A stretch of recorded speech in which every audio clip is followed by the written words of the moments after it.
This video is about conic sections and cones. So conic sections, there's four types. There's circles, ellipse, parabola, and hyperbola. For this video, we are going to focus on circles. So just as a quick overview though, a conic section is a section that is formed by the intersection of a plane, which is that orange piece up here, and right cones. The figures can either be a circle, an ellipse, a parabola, or a hyperbola. The general form of an equation is ax squared plus bxy plus cx squared plus dx plus ey plus f equals 0. So this kind of looks like a lot of mess right now. We're going to see how we apply it to different shapes moving forward. So the first shape we're going to deal with is a circle. A circle, as you remember, is a set of all points in a plane that are equidistant from the same point called the circle. So the equation for our circle that we need to get into graph is parentheses x minus h squared plus parentheses y minus k squared equals r squared, where k is the center and r is going to be our radius. So in number one, we already have our equation in graphing form. When you go to pull out your center from the equation, you need to use the opposite signs that it has. So if this is -1, it's going to come out as a +1. This is +7, it's going to come out as a -7. So our center is at 1, -7. For your radius, you need to take the square root of that number. That's by itself, so the square root of 4, which is 2. So to graph this, you are going to put your center point on the graph.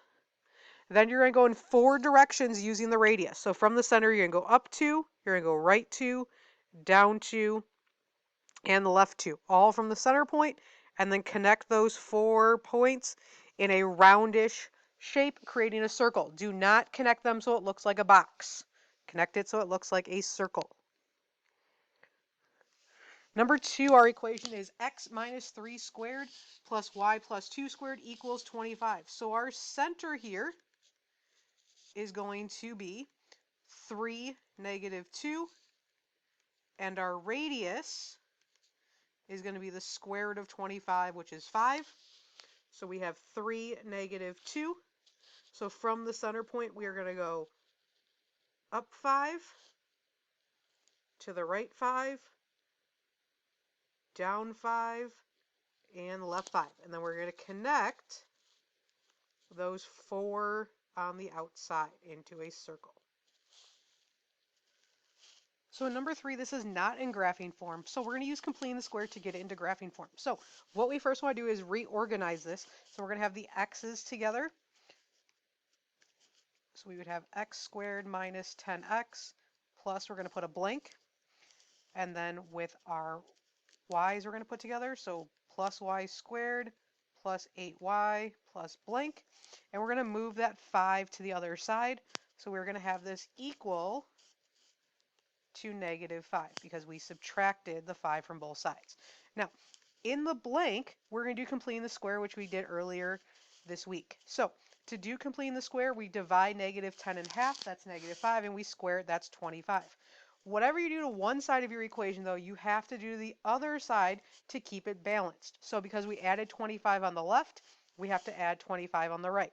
Same thing with our y. So half of 8 is 4, squared is 16, so we're going to add 16 to the other side as well. So when we do that, we get x squared minus 10x plus 25 plus y squared plus 8y plus 16 is equal to 36. Now, we need to factor each part. So here, with the factoring, we would have x minus 5 squared in parentheses plus y plus 4 squared in parentheses equals 36. Now we're in graphing form, so we can find our center and our radius. So our center is going to be 5, -4. Our radius is going to be the square root of 36, which is 6. So we're going to go to 5, -4 on our graph.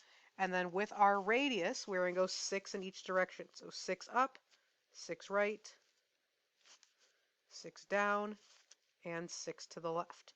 And then we're going to connect those 4 outer dots into our circle. So let's try another with completing the square.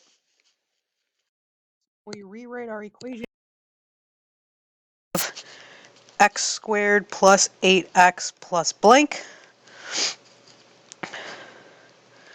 plus y squared plus 6y plus blank is equal to 56 because it was negative 56, so we add it to the other side. So in our first blank, half of 8 is 4, squared is 16, so we're going to add 16 to both sides. And then with 6, half of 6 is 3, squared is 9, so we're going to add 9 to both sides. So we would get x squared plus 8x plus 16 plus y squared plus 6y plus 9 is equal to, and we're going to add those numbers together. So we have 56 plus 16 plus 9, which is 81. So when we factor here, half of 8 is 4, so we have x plus 4 squared plus y plus 3, because that's half of 6 squared, is equal to 81.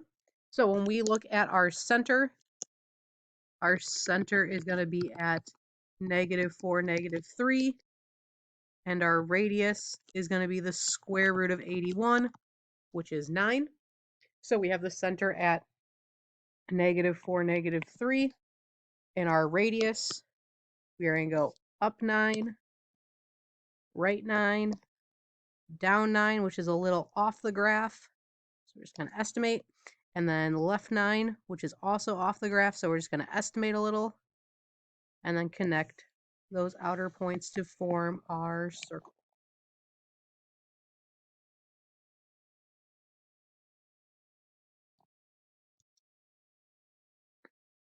Now we're going to go the other way. We're going to write the equation of the circle. So in number 5, our center is at -2, 0, and our radius is 9.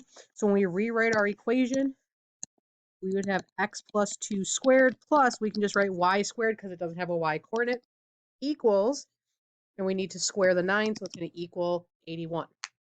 In number 6, when we look, our center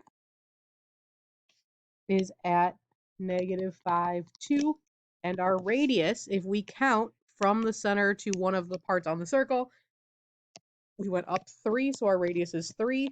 So we would have x plus 5 squared plus y minus 2 squared equals 9.